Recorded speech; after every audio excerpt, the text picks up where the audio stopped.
Halo, Shalom anak-anak kelas 5. Bagaimana kabar kalian hari ini? Wah, Ibu berharap anak-anak dalam keadaan sehat dan semangat ya untuk memulai pembelajaran hari ini.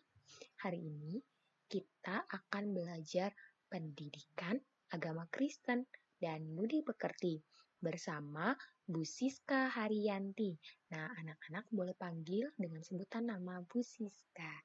Oke, semua sudah siap belajar? Yuk, kita sama-sama belajar. Hari ini kita sudah masuk dalam pelajaran yang kedua, yaitu dampak dosa. Anak-anak, yuk mempersiapkan yang pertama Alkitab, kemudian buku dan alat tulis, lalu yang ketiga hati. Kita sama-sama mau belajar kebenaran firman Tuhan lewat pembelajaran hari ini. Sebelum kita belajar, kita berdoa dulu yuk. Yuk anak-anak semua sama-sama kita lipat tangan dan tutup mata. Mari kita berdoa. Tuhan Yesus yang baik, terima kasih untuk hari ini. Kami, anak-anak-Mu akan belajar dampak dosa. Tuhan, Engkau yang tolong kami, supaya kami dapat mengerti pembelajaran hari ini. Dalam nama Tuhan Yesus, kami sudah berdoa. Haleluya. Amin.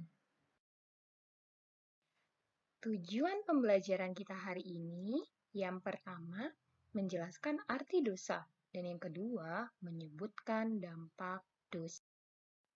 Sebelum kita mulai materi pembelajaran, mari kita bernyanyi bersama.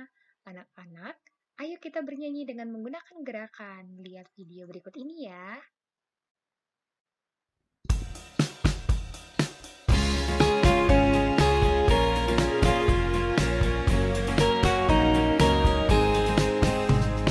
Hati-hatilah terhadap dosa, karena daya pikatnya luar biasa. Terkadang tak terasa telah tergoda, kita dibawa meluncur ke neraka. Hati-hatilah terhadap dosa, karena daya pikatnya luar biasa.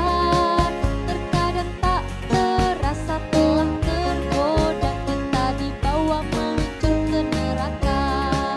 Mari dekatkan diri kita pada Tuhan, karena kita telah diselamatkan dari kematian yang sangat menakutkan. Katakan tidak, tidak pada dosa.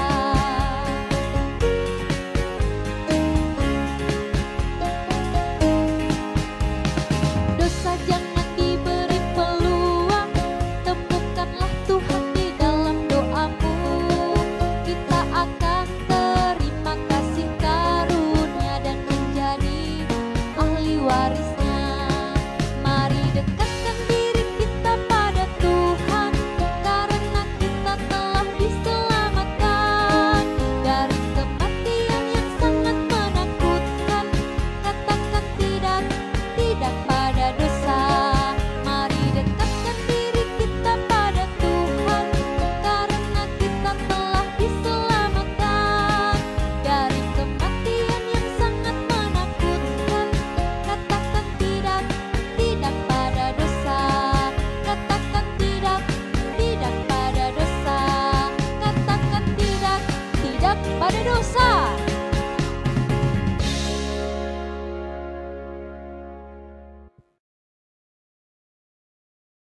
Ya, pelajaran sebelumnya kita sudah belajar bersama Ibu Dewi tentang pemahaman mengapa manusia berdosa yang didasarkan pada Kejadian 3. Pembelajaran 2 kali ini kita lanjut pembahasan pembelajaran sebelumnya, yaitu dampak dosa.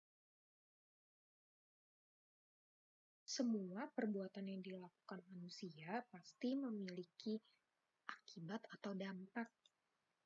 Orang yang rajin bekerja akibatnya mendapatkan rezeki atau upah yang bisa digunakan untuk mencukupi kebutuhannya.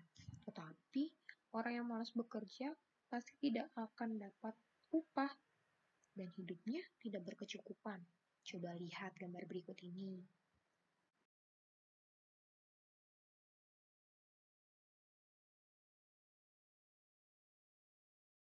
Begitu juga perbuatan dosa. mendatangkan dampak bagi orang yang melakukannya atau juga orang lain. Dampak dosa bagi diri kita apa sih anak-anak? Iya, merasa takut ya. Ketika kita melakukan dosa, pasti kita merasa takut. Berikutnya, khawatir dan bisa juga hilang keselamatan. Manusia bisa jatuh dalam dosa ketika hidup jauh dari Tuhan, tidak pernah ke gereja, dan tidak pernah berdoa. Bisa membuat iman manusia menjadi lemah, sehingga tidak mampu melawan godaan iblis. Dalam Alkitab juga dijelaskan bahwa dosa adalah perbuatan melanggar perintah Allah. Hanya Allah yang berhak mengampuni dosa manusia. Dosa diawali dari bibit-bibit kecil di hati kita.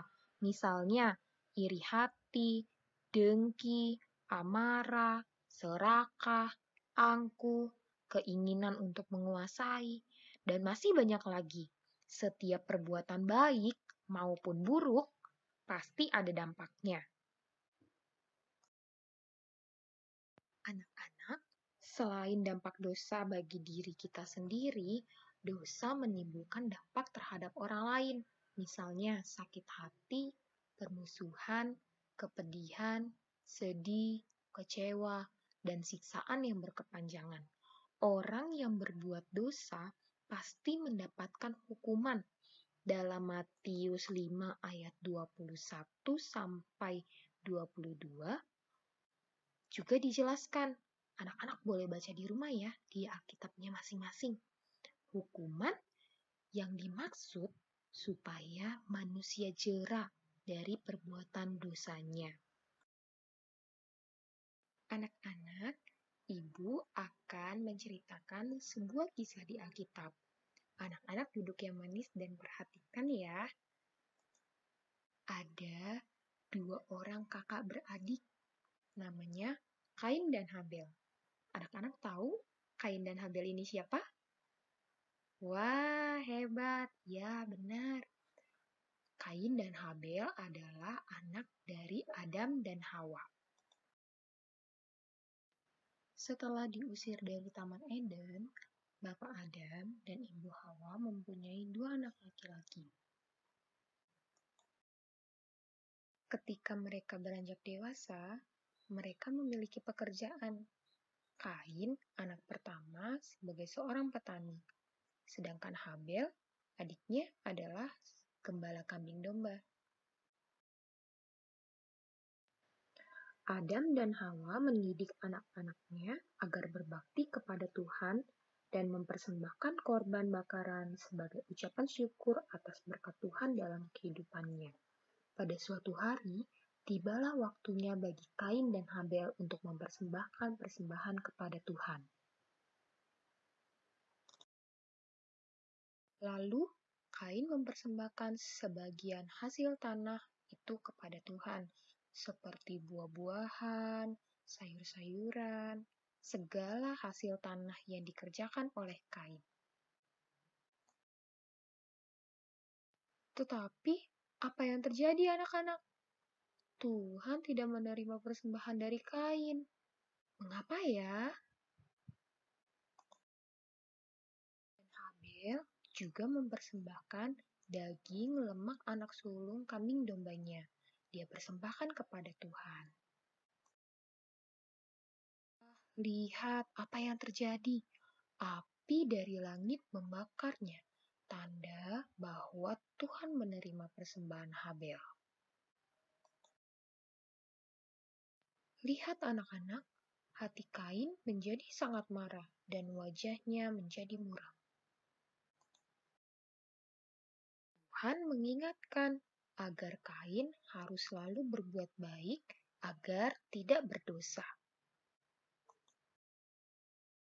Tapi Kain mempunyai rencana yang jahat.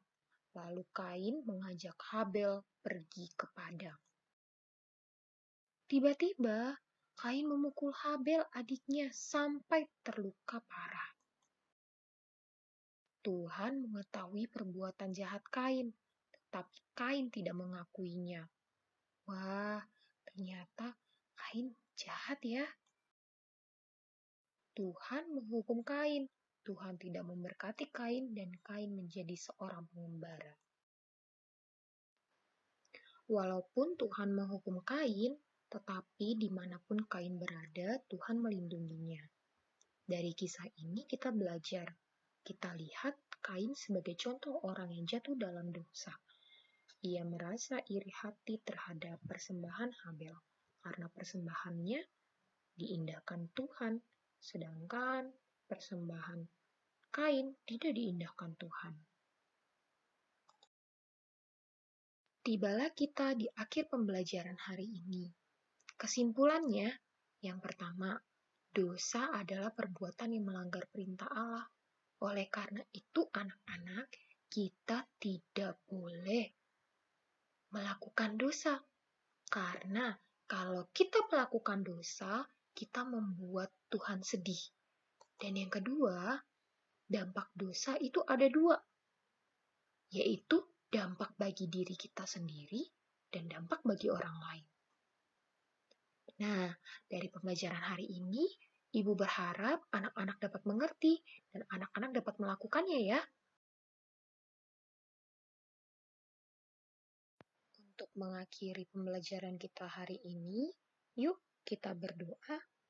Sama-sama kita lipat tangan, tutup mata, kita berdoa. Tuhan Yesus yang baik, ampuni kami kalau hari-hari yang lalu kami sudah berbuat dosa. Terima kasih Tuhan, hari ini kami sudah belajar bahwa dosa adalah perbuatan yang melanggar perintah-Mu, dan kami tidak mau melakukannya. Allah Roh Kudus, mampukanlah kami untuk kami tidak berbuat dosa lagi.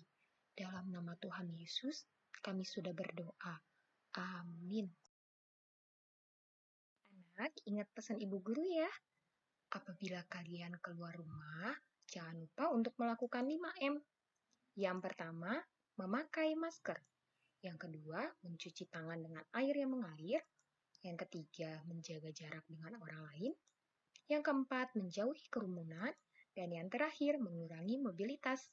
Oke? Sampai jumpa di pertemuan berikutnya. Tuhan Yesus memberkati.